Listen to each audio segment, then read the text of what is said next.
cops were really just security guards, but I didn't bother to correct her. I also didn't mention that my dad was a detective with the Metropolitan Police Department. Hopefully that wouldn't mean Zoe was allergic to me, too. "I got this," she said. Then she started rapping, right there on the spot. "DC hanging back to nowhere but gonna find out. Once she hits the stage, gonna rage and blow your mind out. Watch me slip the line right on time, here I go, yo. Quick as there and back, coming at you like a yo-yo."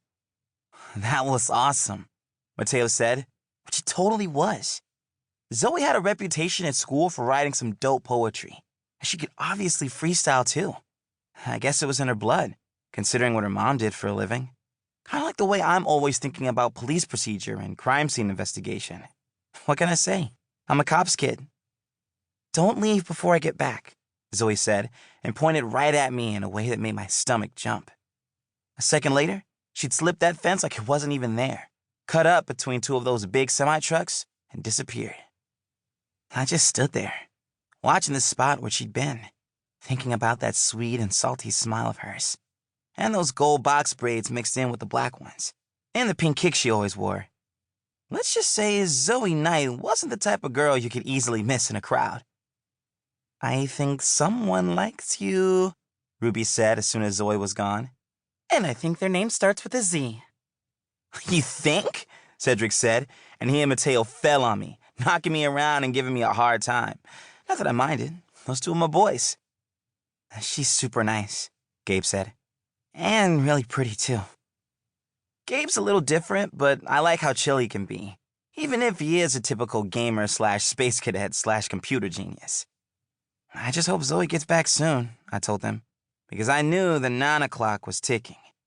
And then, sure enough, we'd barely been waiting 2 minutes before the next text from my great-grandma dinged into my phone. "If you're at Cedric's house, why doesn't his mother know where he is?"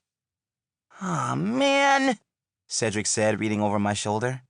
"That's what you call bad timing." And I wasn't playing either.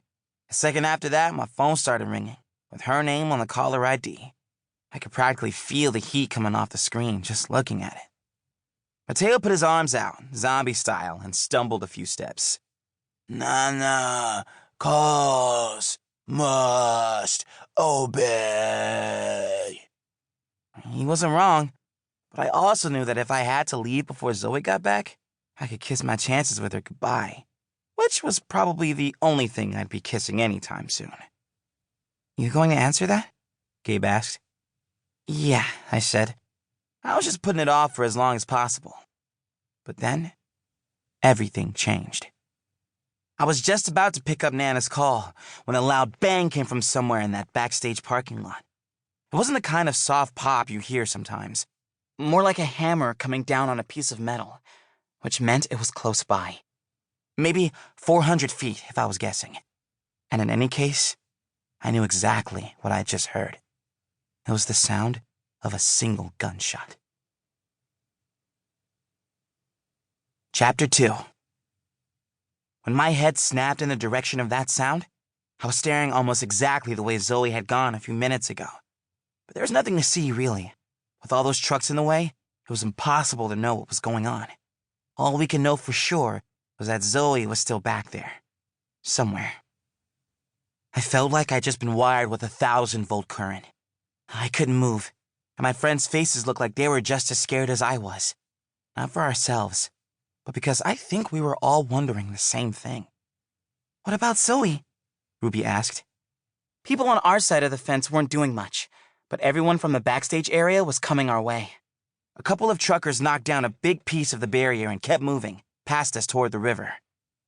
"Let's just make sure she comes back," Gabe said. "She might be with her mom," Mateo said. "And she might not," Ruby said, already working her phone. "She's not picking up either." We all stood there like statues, trying to make a decision about what direction to move in. But then, Cedric decided for us. "Come on," he said.